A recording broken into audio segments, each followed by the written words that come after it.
Good evening, everyone.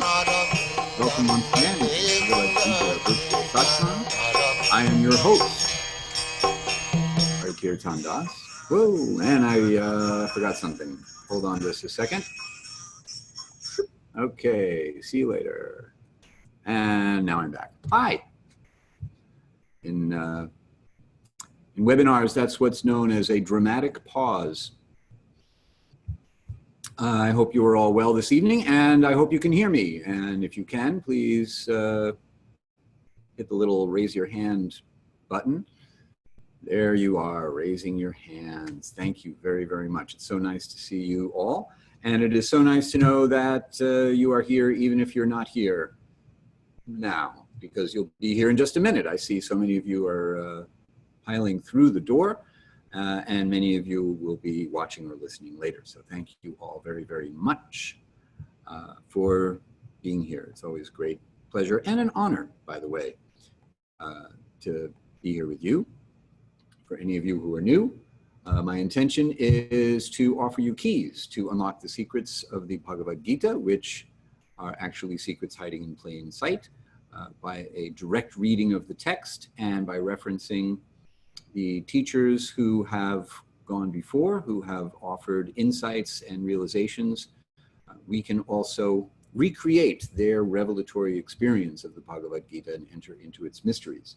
So whether you've been reading the Gita for quite some time, whether you've never read it at all, or whether you are working with the Gita in some form or fashion, I trust you will find something of value in these classes, your classes. Okay, let's do the rest of our housekeeping real quick, as is our usual habit. So we have just for variety, we have some black text on the screen this time. It's just a glitch. Anyway, you know how to raise your hands. You can adjust your audio and video settings up in the upper right-hand corner. And no need to worry about your mic or video camera, because you can see me and hear me, and I cannot see or hear you. And you can ask questions at any point in time. If one of you would be kind enough to phrase your question in the form of a question in the Q&A box, I would be very grateful just to know that you see it and that it is working as it ought. Meanwhile, we'll proceed and see what we've got in store for this evening. Anonymous, thank you very much. What is my favorite fruit? Oh, such a nice question. My favorite fruit, strawberries. All right, a strawberry. You asked me, it was singular, a fruit. Anyway. Semantics. Thank you for asking your question. Strawberries. And now you know, in case any of you ever want to get me a fruit basket, you can get me a basket of strawberries. Last week, we barreled in towards the end of chapter 4 with knowledge of sacrifice. We looked at different varieties of sacrifice, different techniques of sacrifice, different objectives of sacrifice performed by varieties of different kinds of yogis. We covered verses 24 through 33 in the 4th chapter. Tonight, we enter into a summation of knowledge of sacrifices. We begin with the transmission of knowledge, the traditional method by which knowledge is acquired. And we're going to look once again at how verses in the Bhagavad-gita point to one another throughout the Gita, the elliptical story structure of the Bhagavad-gita. We'll look at the results of knowledge and the alternative to knowledge. So we'll cover verses 34 through 40 in the Bhagavad-gita this evening. But first, a little prologue. Yoga is originally an oral tradition. That is to say, the knowledge of yoga is passed down through codes that need to be elaborated by a teacher, and stories that are told. In fact, the wisdom texts of yoga are quite full of stories that illustrate the points. So the idea is that the philosophy is contained in the stories, and the stories are told, and the whole idea of writing is a relatively recent affair. Transcendental knowledge is understood to be shabda-brahman, the phrase in Sanskrit that means God in the form of sound. So when we hear transcendental knowledge, when we are the recipients of transcendental knowledge, by hearing what is contained in yoga wisdom texts and the realizations of those who actually understand them and act on the basis of their teachings, then we're coming directly in contact with the absolute truth. So the Bhagavad-gita can be thought of as a sound incarnation of the Supreme Person, and we can regard it accordingly. So a person who has seen the truth is called a tattva darshina. So tattva means truth, or a real thing, a component of reality, or the sum total of reality.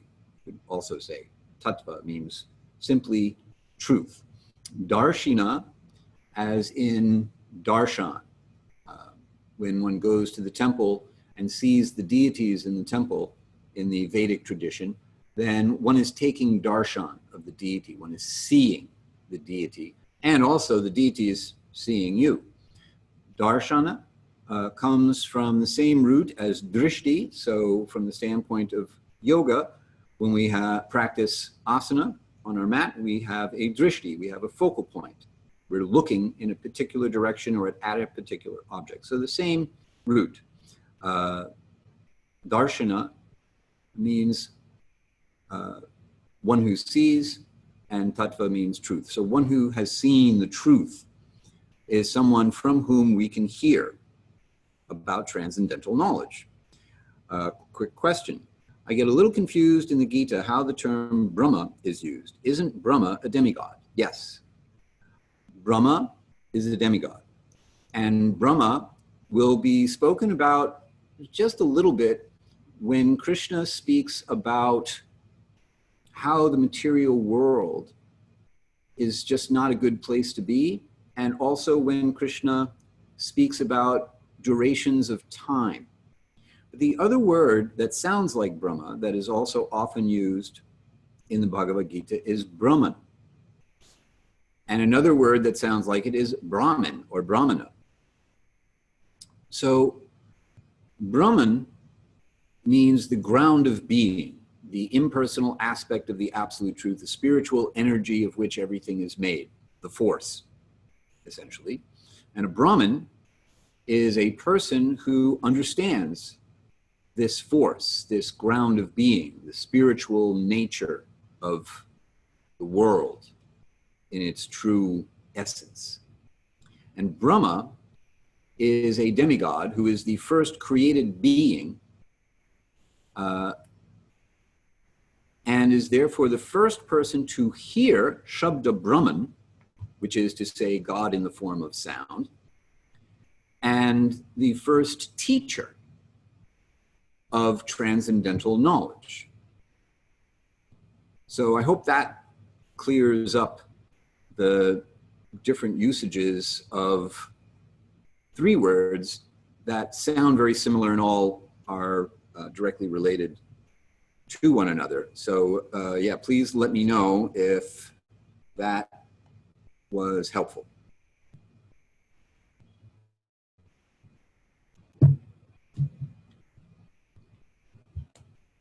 Good. All right. If you're pleased, then I'm also pleased. Okay. So we have the tattva darshina, one who has seen the truth, and then we also have the issue of what are the qualifications of the recipient of transcendental knowledge. And as we will see, as we move through our verses this evening, Submissive inquiry and service are two of the qualifications, or you could even break this up into three. A humble attitude when one approaches a teacher, relevant inquiry, the desire to understand how things that you are hearing from the teacher are true. This would be faith-based questions. They could also be doubt-based questions. And the person who takes the position of a spiritual teacher has a responsibility to dispel the doubts of one who has accepted the position of a disciple. And then service is also part of the natural relationship of between a disciple and a guru. And we're going to talk a little bit about gurus this evening. That's actually going to be a featured portion of our program. There are different kinds of gurus. There's the guru who points you in the general direction of where you want to go, who introduces you to the path of yoga or the path of spiritual awakening. There is the guru who gives specific instruction on how to navigate your way down that path. And then there's the guru who gives formal initiation, the person to whom a disciple pledges their own life. That is to say, the disciple takes up the mission of the initiating guru. So different levels of guru, different kinds of relationships. But all of them, to some degree, involve these three qualifications in order for the recipient to actually experience the benefit of the relationship. So now how do we recognize someone who is a tattva-darshina? That is to say, how do we know when someone has this qualification of having seen the truth? We go back to the Bhagavad-gita chapter 2, verses 54 through 61, where we discussed how Krishna answers Arjuna's question, how do I recognize someone whom you have just described? And Krishna gives the characteristics of one who has realized transcendental knowledge. You can also go to our Gita class, number 11, and you already have or will have by tomorrow the link to all of the previous recordings so that you can go back and, if you like, listen to webinar 11, wherein we discuss this very topic. We will go into some of those details again, just for review. The main thing is that someone who is qualified to be a spiritual teacher is first and foremost the disciple of a spiritual teacher. And this is something that we covered in the beginning of this chapter, verses 1 through 3. So we will chant once again this particular verse, verse number 2. And if you're new to the program, then I'm going to chant each line one at a time. You'll chant each line back to me. And in this way, we will chant together. The bars over the vowels indicate a long or open version of that vowel. The dot under the H at the end of the word at the end of the second line indicates that the vowel right before that H will be echoed back. So I chant, you chant back. Here we go. Evam parampara praptam imam rajarshayo viduhu sakalene hamahata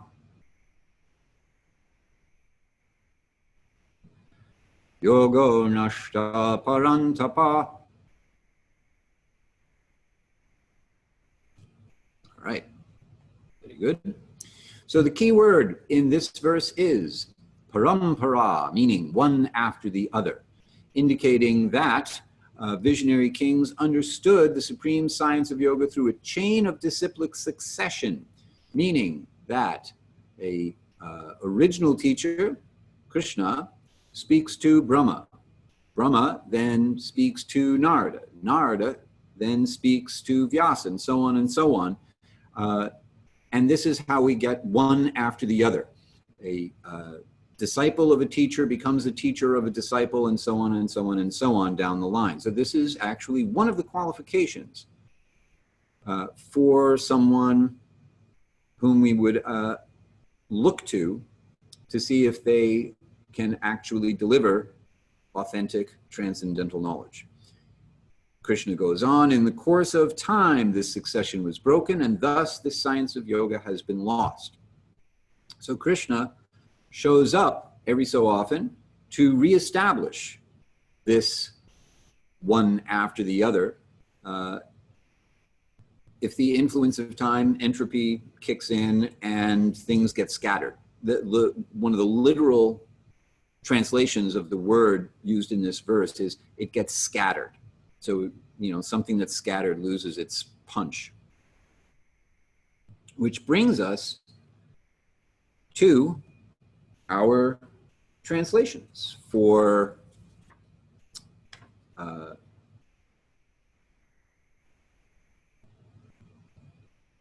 this week. Let's just see.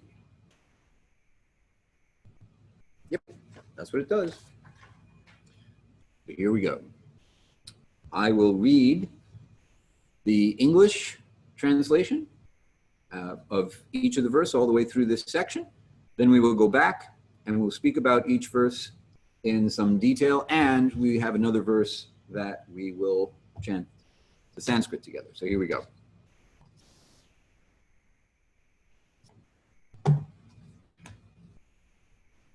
This is chapter 4, verse 34.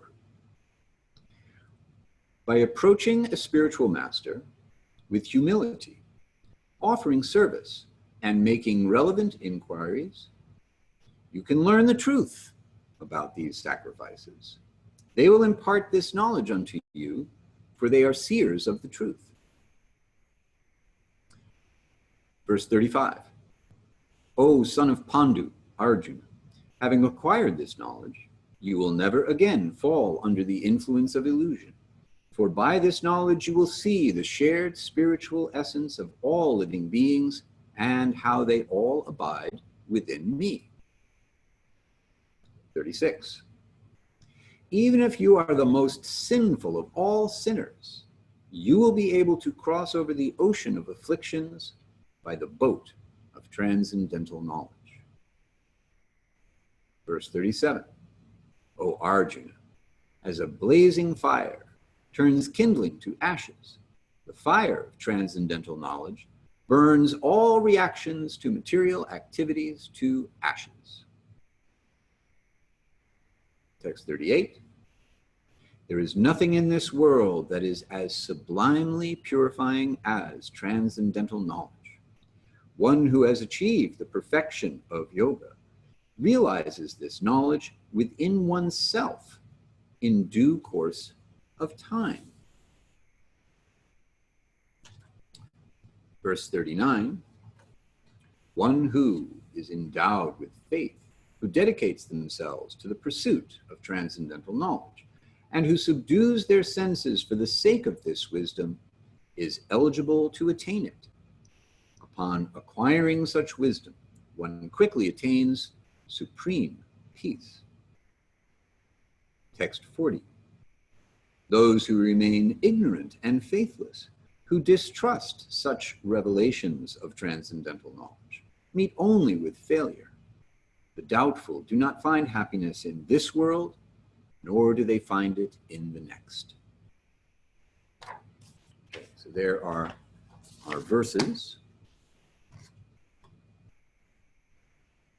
And if you have any questions about what we've just covered just in the verses before we get into the details, then of course, please go ahead and pop a question into the Q&A box.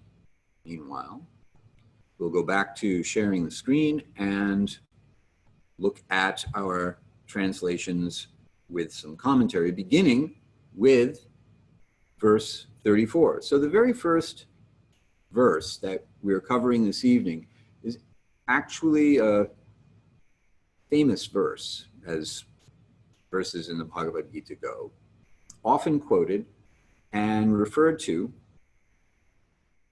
when the issue of whether or not one needs a guru comes up. The yoga tradition, as described in the Bhagavad-gita, definitely advises that one should have a teacher or a guru, someone who, guru means heavy, one who is heavy with knowledge. And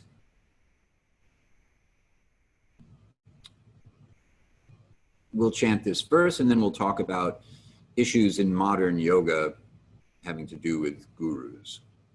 Meanwhile, here we go. I will chant.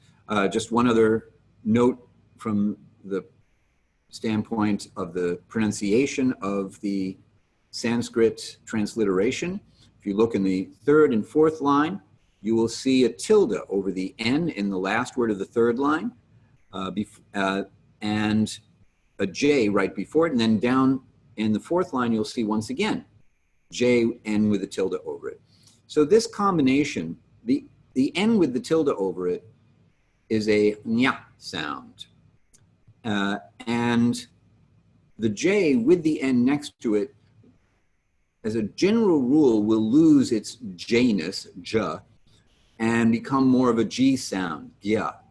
So these two words are going to be pronounced jnanam and jnaninas. Okay, so here we go. Tad vidhi pranipatena pariprashnena sevaya upadekshanti te jnanam jnaninas tattvadarshinaha. So, the last two words, as you can see, tattvadarshinaha, that's the phrase we started out with. Translation once again. By approaching a spiritual master with humility, offering service, and making relevant inquiries, you can learn the truth about these sacrifices. They will impart this knowledge unto you, for they are seers of the truth. Okay. So notice we've got a spiritual master, singular, but there's more than one to choose from. Hence we have they, that is to say, those who have seen the truth, the tattva-darshanas, which is very reassuring to know that, first of all, Krishna seems to think that there are such people, which by itself comes into question. Is there a person who is actually qualified to be a guru? We often think that there really isn't anybody who is perfect and can deliver perfect knowledge. I mean, after all, they're human beings, they're fallible, they're like me. And it's very likely that we will project our own weaknesses on them. And there are so many times when we have had the behavior of so-called gurus corroborate our worst fears about what happens if we surrender our power to someone who then tells us what to do and we're supposed to be obedient to them. And that's legitimate. That's a legitimate concern. So, is the idea of a guru anachronistic? Is there really any place for gurus in modern yoga? Tell me what you think. Throw something in the Q&A. Is it possible for someone to be qualified as a seer of the truth. Have you ever met anybody who actually had that qualification?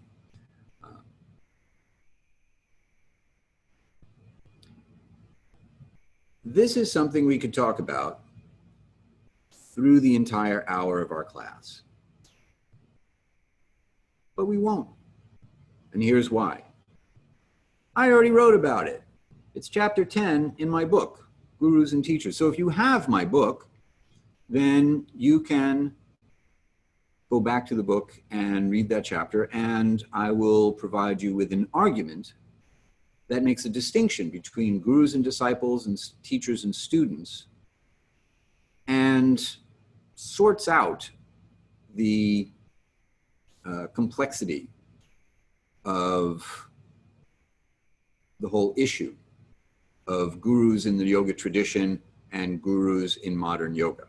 Now, it's entirely possible that you don't actually have my book yet, in which case, of course, you could get a copy, but you don't have to.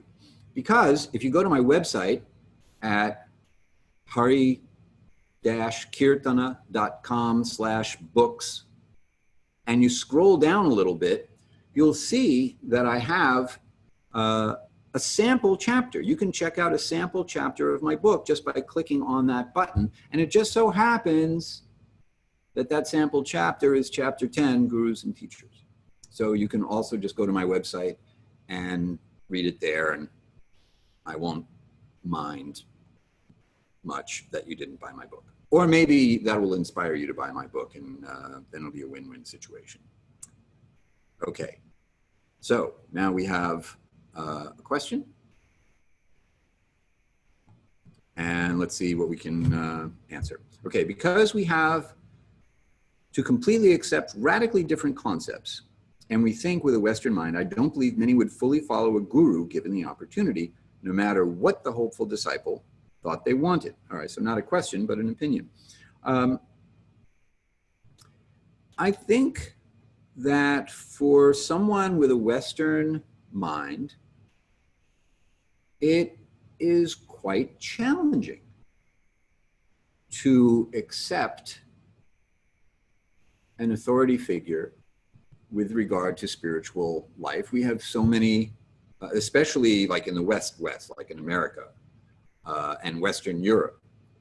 We don't come from a autocratic tradition politically, socially, and therefore we are naturally disinclined. I personally was endowed by my mother with a resistance to accepting authority just because they're the authority. This, of course, was a wonderful lesson that she taught me as a child that totally backfired for her once I became a teenager, but I am still very grateful for her teaching me to always be suspicious of authority and not to just accept authority without question.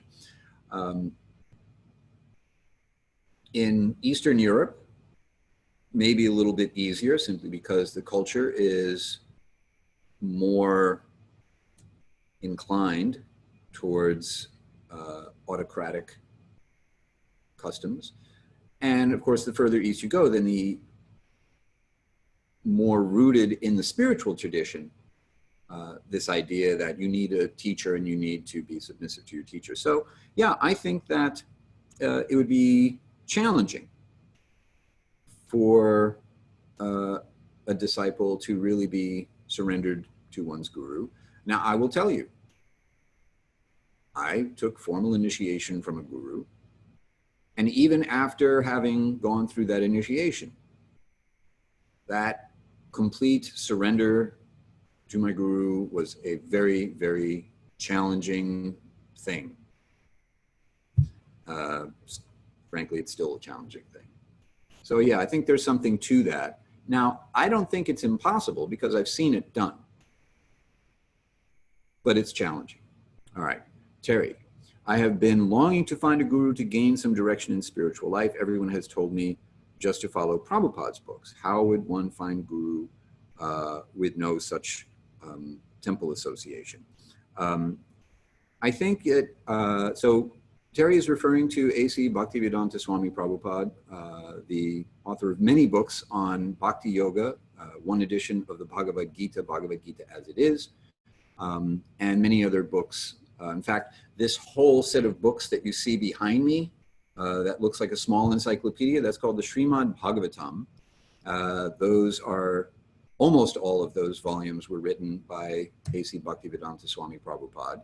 A few at the end were written by his disciples because Srila Prabhupada left his body before completing that enormous project. The other books just below, the gold books, are also books by Prabhupada called the Chaitanya Charitamrita.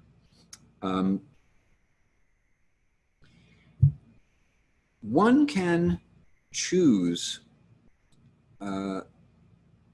whose teachings to follow by reading books. That's certainly what I did, is I read lots of books by lots of different spiritual teachers when I was younger. I mean, I still read a variety of books from different spiritual teachers. I'm still working on Richard Rohr's Falling Upward, which, by the way, I still highly recommend.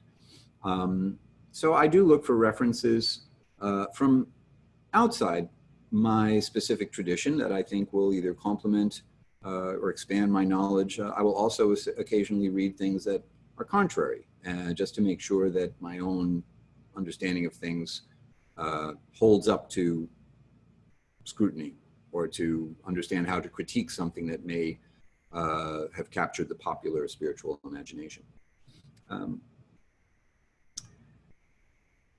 Association really is very important in one's spiritual life. So you have to choose who you're going to hang out with in order to help your own spiritual life move forward, contribute to the spiritual lives of others of a community. And so you just have to pick. You just have to choose who you're going to hang out with, and who are they listening to, and do you think that person is qualified to be your guru? You don't absolutely have to have a guru to begin to make spiritual progress, but at some point along the line, you may find that in order to understand the knowledge of sacrifice, as is being described in this chapter, to the level that you really want to understand it in order so that you can practice it, you will need someone, an actual person, who can give you the kind of depth of guidance that you need in order to move forward. So that's really all I can tell you about that, is that choose the books that you want to read that are helping you in your spiritual life. Choose the people who are helping you in your spiritual life, or look for people who can help you in your spiritual life. Hang with that community, and then decide who, if you are at a point where you really want a guru, and you're saying that you're looking to find a guru to help you find direction in your life, that will come by finding a community that you're comfortable hanging out in, that you feel inspired by. And whoever's inspiring that community, maybe that's the person. If you were inspired by that community, then the person who inspires that community may be the person that you're looking for. Best I have to offer on that. Okay. I hope that was helpful, and we will move on. So, if you want to know what I think about gurus and modern yoga, read chapter 10, either in my book that you have, or in my book that you will get, or in the sample chapter that you can find on my website under the books category. Meanwhile, we can recognize a seer of the truth by observing symptoms of transcendence in that person. You're welcome. What are those symptoms, you wonder? Well, first of all, freedom from material attachments. The second, equanimity in happiness and distress. And third, compassion for all beings.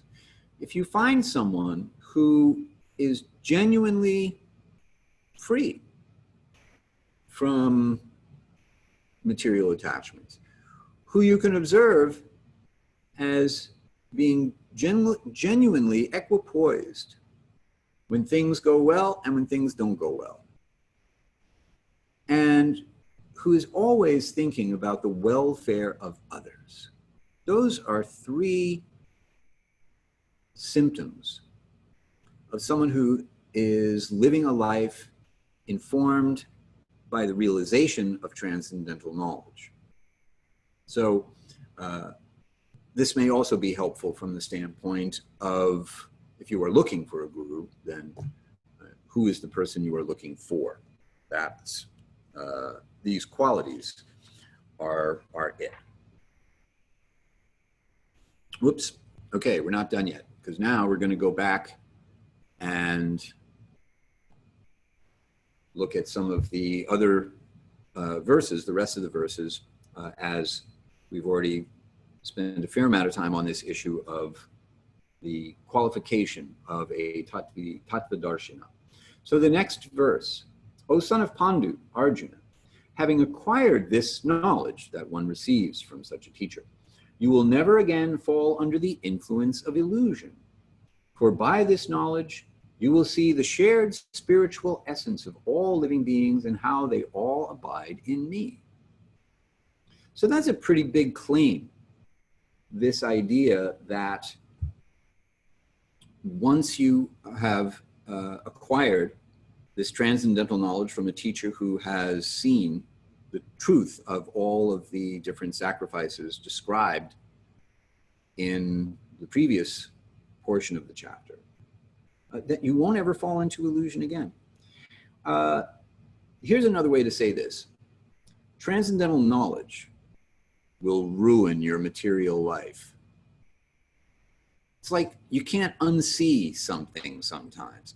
You can't pretend that you don't know. I mean, you have to work really, really hard to unsee the truth once you've seen it or gotten a glimpse of it at least, because it's pretty impressive.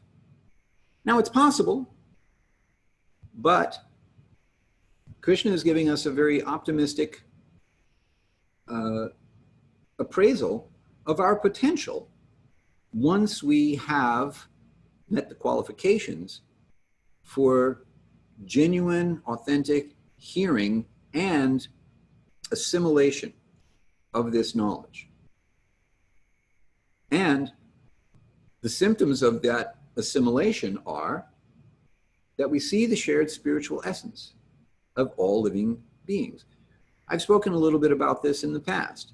This idea that when you see another living being, another person, you don't just see that they're that person.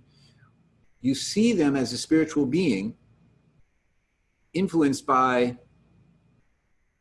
the qualities of material nature in such a way as they present themselves or identify in this particular way. But there's a spiritual person who is behind the personality that we see. Similarly, when we look at other life forms, we no longer see a dog or a fish or a butterfly or a tree, but rather we see living beings, conscious living beings that are actually just like us, spiritually. Materially, they are influenced by different qualities of material nature that have resulted in their having different bodies according to their karma.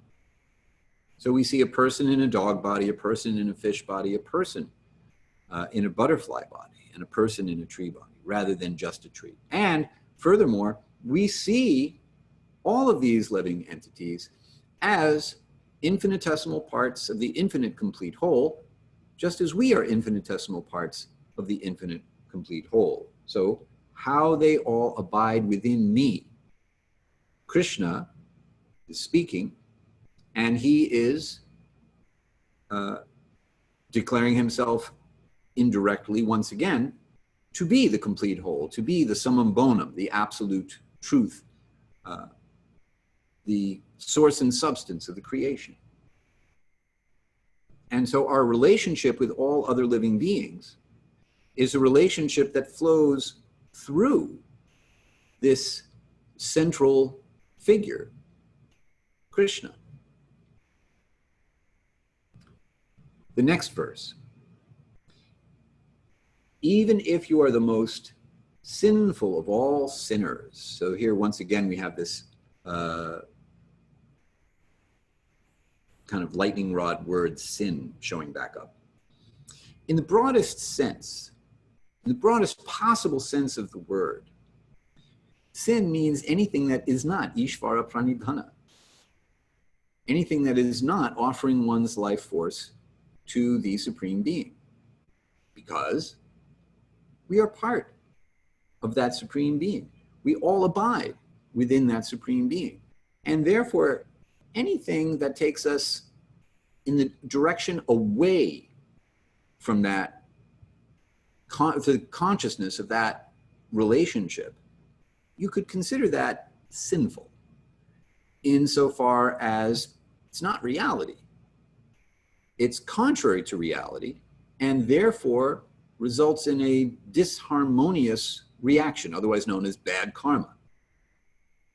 So even if up until now you have engaged in the kind of activities that take you as far away from the experience of what ought to be the first of all self-evident truths, namely the omnipresence of the Supreme Person and our eternal relationship with that Supreme Being,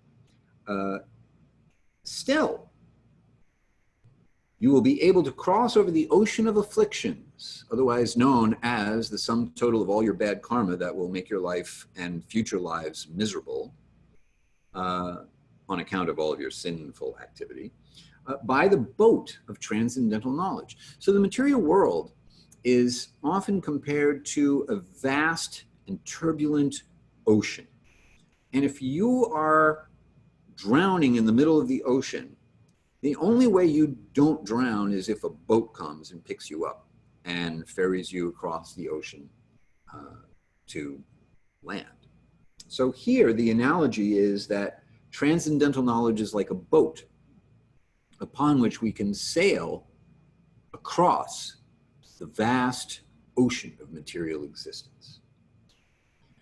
The next verse follows with a very different analogy for transcendental knowledge. This is 37. O Arjuna, as a blazing fire turns kindling to ashes, the fire of transcendental knowledge burns all reactions to material activities to ashes. So we've also spoken about this previously, the idea of a sacrificial fire. When we offer our actions, our life force to Ishvara, to the Supreme Being, then it's like making an offering into a fire that burns up all of our karma, all of the seeds for future karma that we have planted.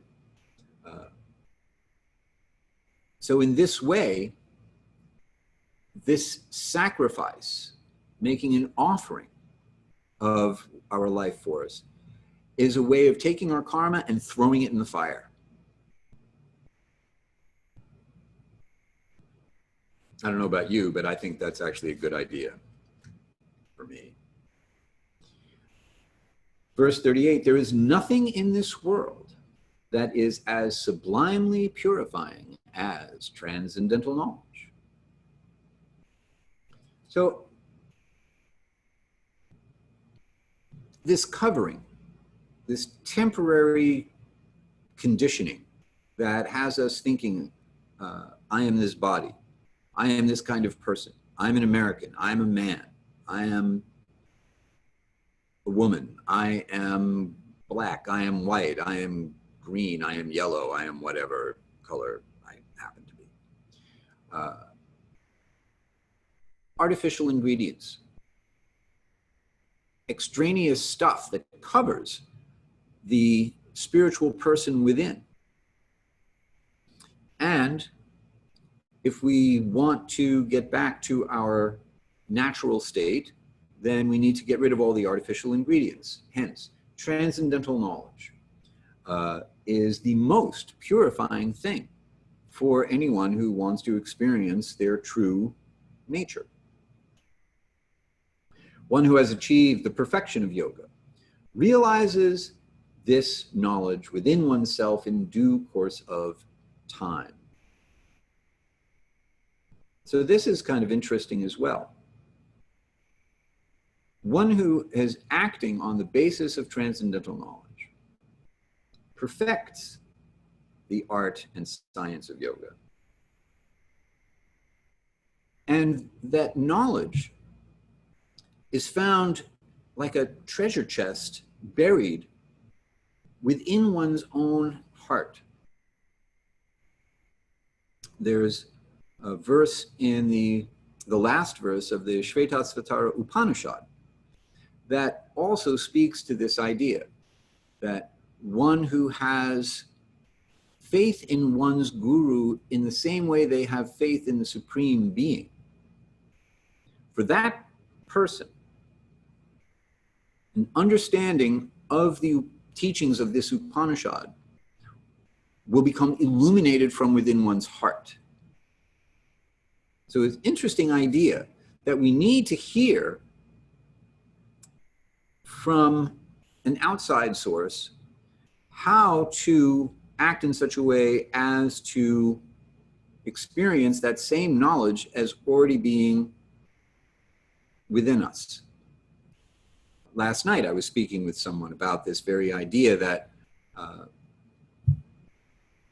whatever practice takes you closer to an awareness of ultimate reality,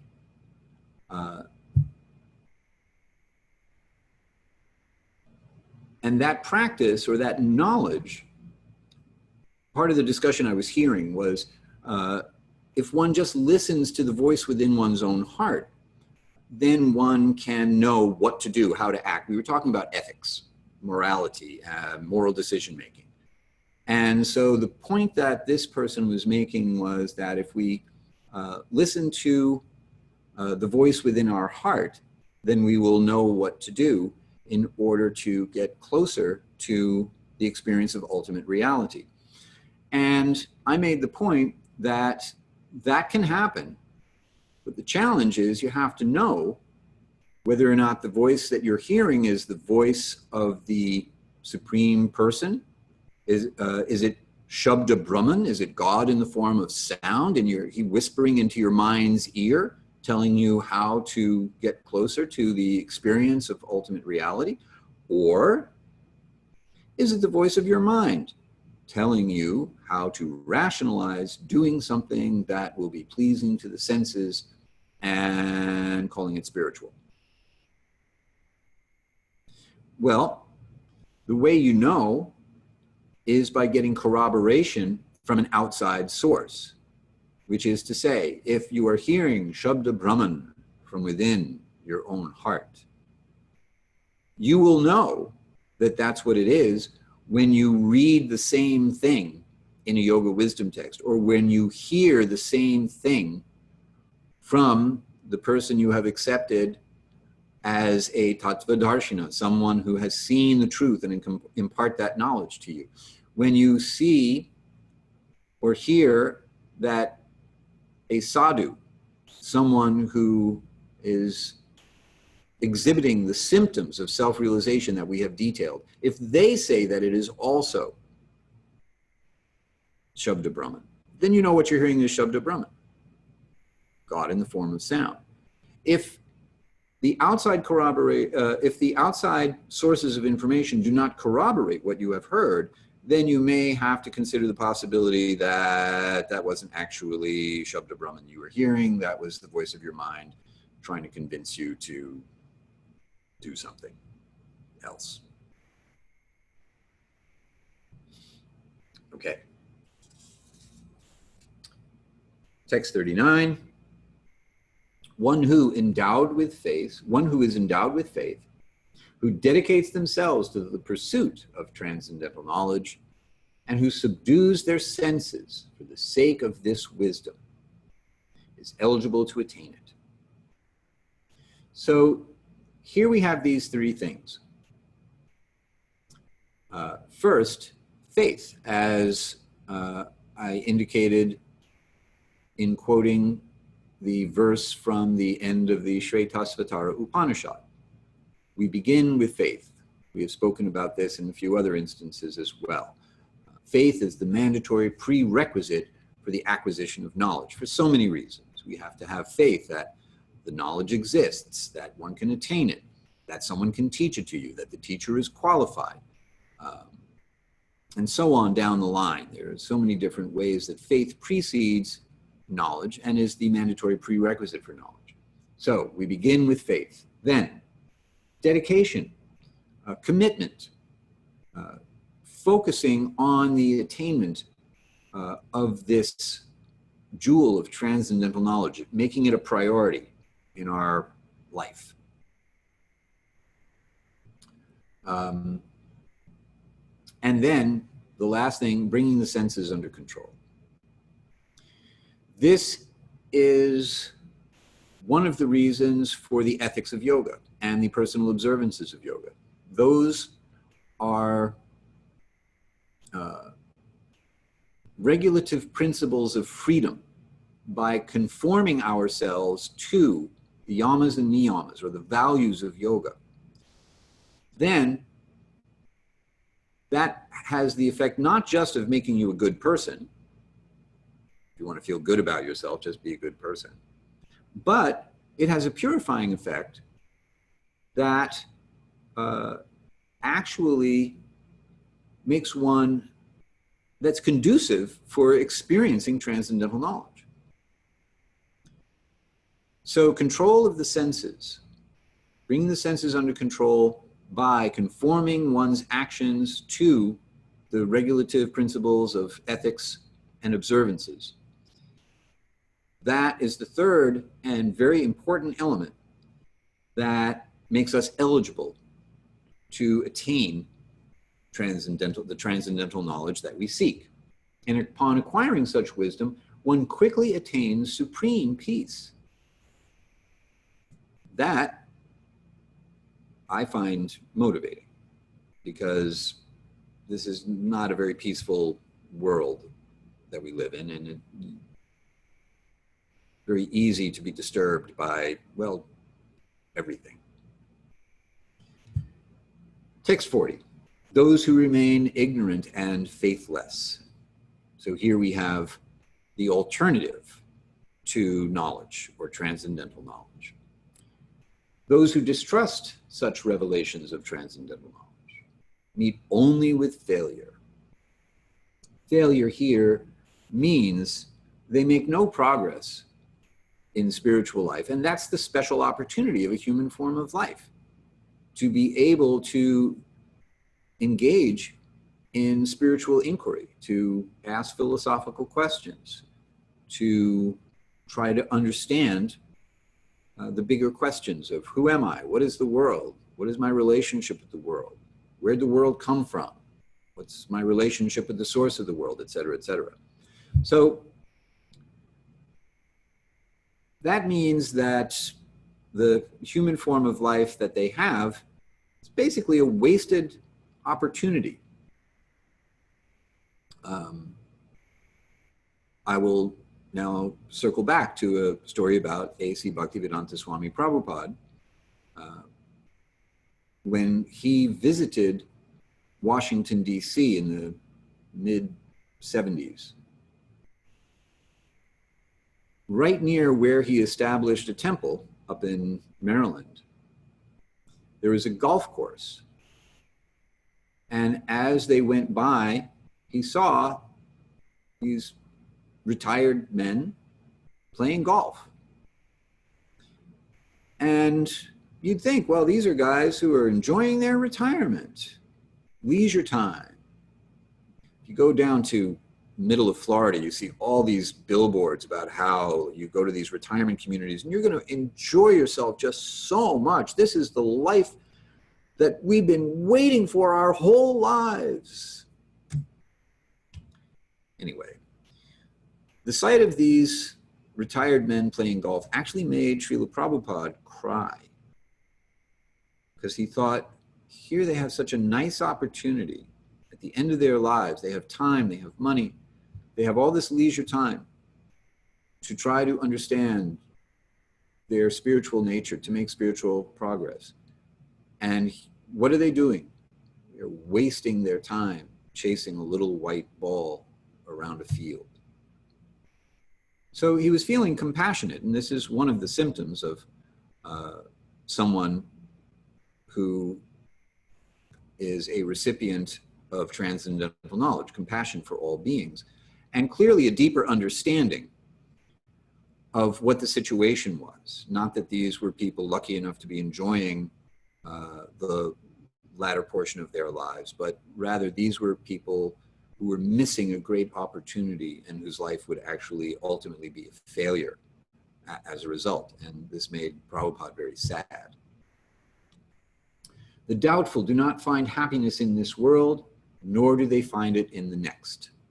So happiness will not be found on the golf course in this life, and it won't be found in the next life if one misses out on the golden opportunity of a human form of life to come to hear the truth from a seer of the truth who we know from these symptoms: freedom from material attachment, equanimity and happiness in distress, and compassion for all beings. So that's tonight's program. Chapter 4, Summation of Knowledge of Sacrifice. We spoke about the system of transmission of knowledge, reflecting once again on the qualifications of someone to teach transcendental knowledge to a disciple, and the system of one after the other, parampara, disciplic succession. We also spoke about the results of knowledge, that it brings about the supreme peace, and the alternatives to knowledge, basically that it's a great missed opportunity that results in failure relative to the potential for this human form of life. We covered verses 34 through 40, and we have just a few minutes for questions, if you have them.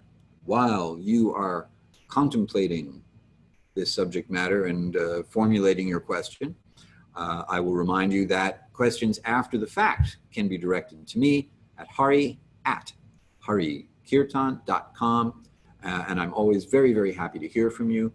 So please feel free to send me any question that you have. Not much has changed about my future since the last time I spoke with you. I will still be speaking alongside my friend and fellow author Pranada Kamtwa, author of Wise Love, on the Future of Yoga, Future of the Yoga Teacher panel discussion, Yoga Teacher, a Spiritual Guide. That's going to be on August 15th at 10 a.m. Go to embodiedphilosophy.com/future in order to get the lowdown on that, how to register, to make sure that you have a link to tune into that. I will also be up at Yoga Mandali in Saratoga Springs, New York. That'll be on Sunday, August 19th. Integrating yoga philosophy into classes and workshops. That's a special workshop specifically for yoga teachers. Jill, you're very welcome.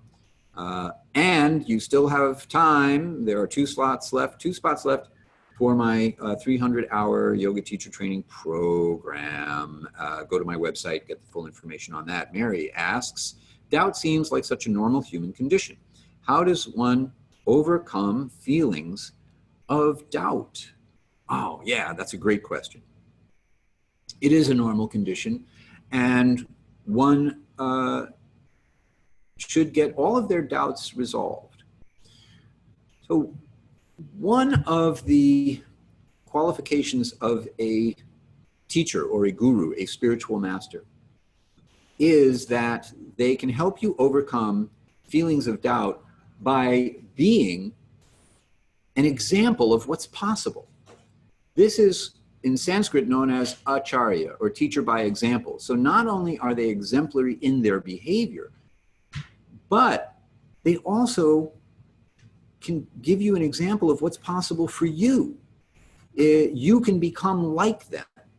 So you choose a spiritual master in part based on the idea of, who do I want to become like?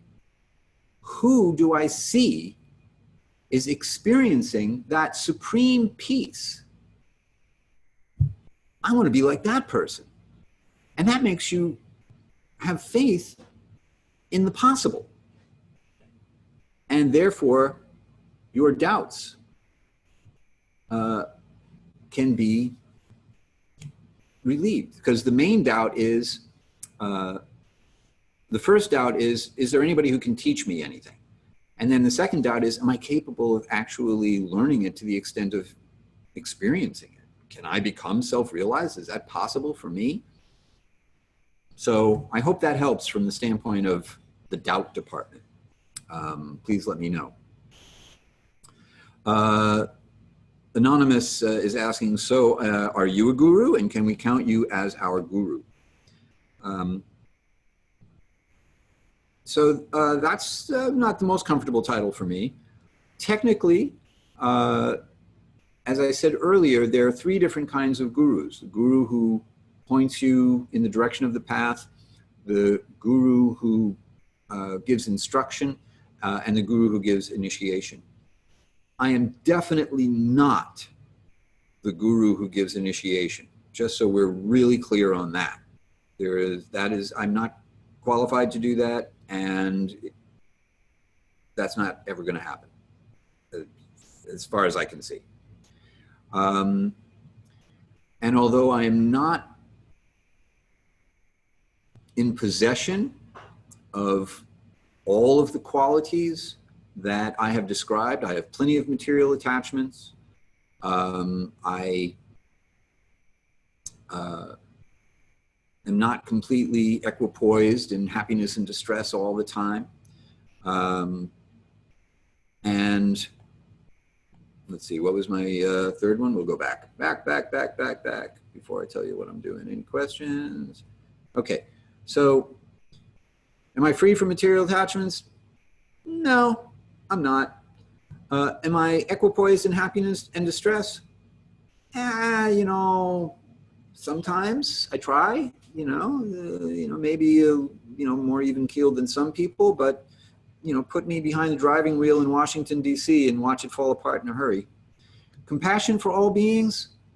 Okay. Well, pretty much, yeah.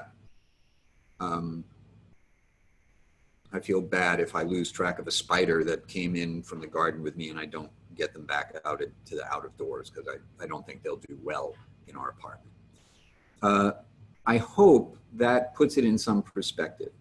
I can share my experience of yoga with you, and I can teach what I have learned from my teachers as I have understood it and as I have realized it to the extent that I have been acting on it. But I'll be very honest with you, I'm not all that qualified based on the qualifications I have just shared with you to be anyone's guru. Other than that, it's up to you. If you feel like you're learning something of value from me that you can put into practice, where in some form or fashion you think the shoe fits, then I'll just wear it as best I can. But it's not my first choice of title for myself.